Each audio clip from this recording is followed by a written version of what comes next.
Budaya ini di Turki, wah ini coba ya, menurut hukum internasional, coba lihat di abstrak ya, persamaan perbedaan ya. Menurut hukum internasional, tanah negara tanah konservasi negara. Negara hanya berwenang mengatur peruntukan penguasaan penggunaan lahannya.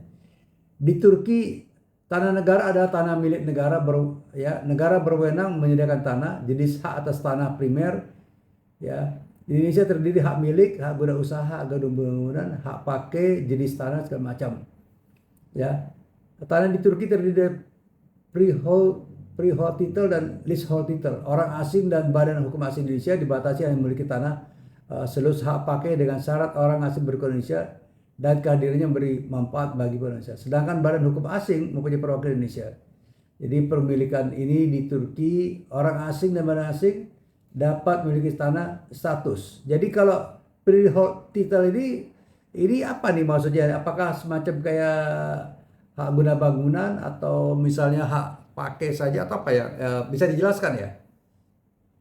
Yang saya pahami sih, Prof, sejauh ini kalau misalnya freehold dan leasehold ini mereka boleh memiliki gitu. Jadi kayak hak milik sebatas seperti hak milik itu, Prof. Jadi nggak ada jangka waktunya. Sedangkan kalau di Indonesia kan hak pakai itu ada jangka waktunya, Oke. Prof. Yang Apakah saya ini, pahami. ya, misalnya kalau di Malaysia ya, dulu ya, 10 tahun yang lalu, kita tidak bisa beli rumah yang eh, apa namanya punya pagar halaman tanah di bawah, tapi hanya bisa membeli apartemen.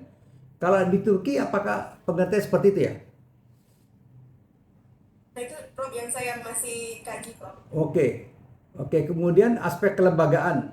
Nah, ini penting juga nih pembahasannya. Apakah struktur kelembagaan yang ngurus pertahanan itu setingkat menteri atau satu badan khusus? Kalau di Indonesia kan setingkat menteri ya. Kalau di Turki gimana? Sudah ada gambaran? Belum, Prof. Belum sampai sejauh itu, Prof. Oke, dari kelembagaan. Kalau dari segi aturannya, apakah diatur dalam termasuk jalan konstitusi atau tidak? Atau semacam kayak undang-undang aja? Kalau di kita kan undang-undang Iya. UU PK ya, Prof ya. Ah, Nah kalau misalkan di Turki juga sepertinya sama, Prof. property Jadi law kayak nih. ada Property Law 1934. Oh, gitu ya. Lihat, saya baca sedikit ya. Tadi dari mulai undang-undang yang dilihat, perbandingannya ada. Terus masih berpegang kepada Undang-Undang Nomor 5 Tahun 60 tentang Peraturan Dasar-Dasar Pokok Agraria dan berbagai macam peraturan pelaksananya. Memang sudah ada perkembangan. Ya, di Indonesia bisa ada Undang-Undang Hak Tanggungan yang berkorelasi dengan katakanlah ada bersinggungan dengan apa namanya dengan Undang-Undang Pokok Agraria. Ditambah lagi dengan peraturan pemerintah memperkuat atau katakanlah menguatkan pengelolaan manajemen hak pertanahan.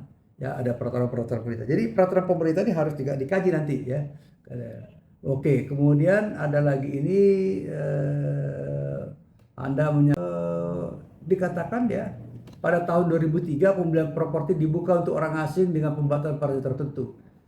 Ya, secara keseluruhan selama periode 69 sejak tahun 63 dengan berlakunya properti law tahun 34 ini sampai dengan perubahan pertama properti law bulan Juli 2003, 37.342 bidang tanah dibeli oleh badan hukum asing atau orang asing dari 258 negara berbeda. Ini satu data yang bagus, tapi data nanti harus ada footnote ya, dapat dari mana ya.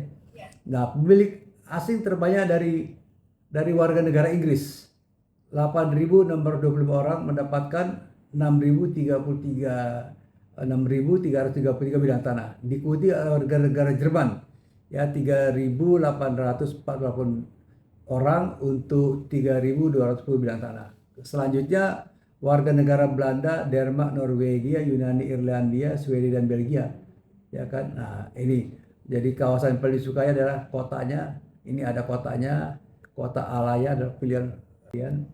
Eh, Kemudian ada juga nih perkembangan lain ya.